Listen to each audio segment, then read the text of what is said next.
Hi and welcome to the Yorkshire Bike Mechanics YouTube channel. My name's Dave Kay and I hope you're all well. Today I'm going to show you something with no joke that could potentially save you hundreds of pounds, literally hundreds of pounds. It's one of the most simple tools you can buy. It's not particularly expensive and it's one of the best tools I've ever bought, and that is a chain checking tool. Okay, I am not kidding. This little thing will save you hundreds of pounds, and all it basically does, it measures how much wear there's on your bike chain at any particular time. Okay, it's a brilliant little thing. Like I say, one of the best things I've ever bought. You can buy different types and models, but essentially they all do the same thing. They all check chain wear. Okay, and I'll show you how it works and how you can potentially save hundreds of pounds. Okay, this is no joke, it's not a gimmick. This is a simple tool that's going to be the best thing that you ever buy. Okay, I'm going to make this video pretty short. I don't need to be long. Okay, and what the aim of this video is to show you how to use a chain checking tool. I don't want to teach anybody how to suck eggs. If you like, a lot of you will already have a chain checking tool. And you'll know how to use it, and that's brilliant. And but you will know how invaluable this tool is to saving you money in the long run. If you don't have one of these tools and you just ride your bike and don't check your chain stretch, then it'll cost you hundreds in these particular components as well. Okay, so the idea of a chain checking tool is that you replace your chain when it gets to a certain stretch limit. Okay, so that stretch limit is 0.75. I always say you should change your chain when it's just a little bit before 0.75. Some particular manufacturers' chain rings, such as SRAM, sometimes like a little bit of a fresher chain, if you like. So they run better when they're at less than 0.75. So you'll need to judge and you'll need to decide yourself which is the best stretch limit to change your chain at. But you should be able to change your chain 3 times if you follow this 0.75 stretch limit rule before you have to replace any of these. If you just ride your bike and forget and don't do it, or don't have a chain checking tool, you will end up having to replace the whole lot. And on 11, 12p stuff, this stuff's cost a fortune. So all you basically do is you get your chain checking tool, whether it's a Pedros one or whether it's a Park Tool one like we use. You put it in your chain. It can be on your bike, do it on your bike, and you put it in your chain and you measure the stretch of that particular chain that's on your bike. This is a brand new chain, and so you don't expect any kind of stretch. Okay, and so that's where it should be on the gauge if it's a Park Tool one like this one. Okay, so as you ride your bike, you'll find that stretch will expand. It'll be longer. Okay, and these links will wear, and the chain will become more stretched. And so you'll find that this will actually go up. You'll be able to push that farther up. At the moment, I can't push that any further up because it's a brand new chain. Let's look at this older chain. So this is an older chain that we took off a bike last week. Okay, and if you look, it's a KMC one, exactly the same, 11 speed. But if you can see, it doesn't actually look too bad. It's shiny, and looking at that chain, you think, oh, that's all right, is that chain? That's fine, I don't need to change that chain. Okay, but if you look at the bend, okay, compared to the bend on that one, that's it. I can't do any more bend on that one. Then look at that one. Can you see a massive difference in bend between the new one and the second hand one?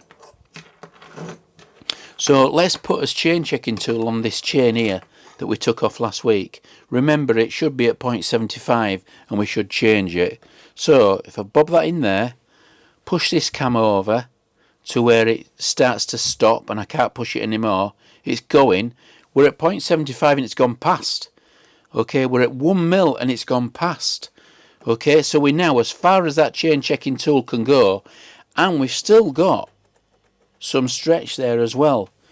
So this particular chain, when we took this off this bike, I knew exactly that we weren't going to be able to replace this chain. We were going to have to replace the ring and the cassette as well. And that's what we had to do on this particular bike. And that, looking at that chain, you think, oh, that's all right, is that chain? In actual fact, it needed to go in bin, along with cassette and front ring. And it were an expensive do, because it were an SLX 11-speed cassette and a Hope front ring. What you'll generally find is, a good indication of how much wears on your group set, on your chain, and your cassette, and your front ring, is look. You see, you can see there's quite a lot of wear on this one. You can see, you know, all this anodizing's missing. Excuse me. This particular teeth are razor sharp, so you can see really there's quite a lot of wear on that ring. 12-speed Eagle chain rings are a slightly different shape to Hope or Shimano, but they should be fairly uniform. And these thick and thin teeth, the retainer chain rings they call them, or thick and thin, they hold the chain on. One tooth is thicker than the other, but as you can see, these aren't particularly sharp. But that's what you're looking for. You're looking for a uniform shape. Whereas on this one, I could cut myself on that. That one's proper sharp. It's like a knife edge. Okay, and the same thing applies with your cassette. A new chain on an old cassette won't work. Okay, it'll start skipping, jumping, and pulling over this small ring because there's not that much wraparound. Okay, when it gets down to the bottom, your derailleur's there. Okay, your chain's out there, going to the front chain ring, and there's not a great deal of wraparound. So when this is worn, you put a new chain on an old cassette, the shape's different, and it's going to pull over the top. Okay, and it'll probably do that. If it's not that far worn, it'll probably just do it on these smaller rings. If it's really worn, it'll do it all the way up here. So my message is really, and this is no joke, there's no gimmick in this, to be honest. Buy yourself a chain checking tool. It will be the best tool that you ever buy, and I guarantee it. And it'll save you hundreds of pounds. Ride your bike 2 or 3 times a week, check it twice a week, buy a chain checking tool and check your chain twice a week, and you should get 3 chains out of a front ring and a cassette. E-bikes in particular, this is more important that you do this on e-bikes, because e-bikes have pull a lot more power through the chain, and it is just a standard bike chain. There's no difference. It's it's a bike chain and a bike cassette. Okay, it's not specific to e-bikes. It's not any stronger, so you need to check to make sure that you're keeping within that 0.75. Just before 0.75, buy a new chain and you'll be fine. Let it go much longer and you're buying the whole lot. So that is the best tip you'll probably ever get from a bike mechanic, and it's a really easy way of saving money, and it's cheap. Chain checking tools are not expensive. Buy one. Check your chain twice a week and change it before it gets to 0.75, and you'll save loads, I promise you. So, thanks for watching. I hope this has been a little bit of a quicker video than my normal ones. I hope you've enjoyed it, learned a little bit, and don't forget, buy a chain checking tool. See you later, bye.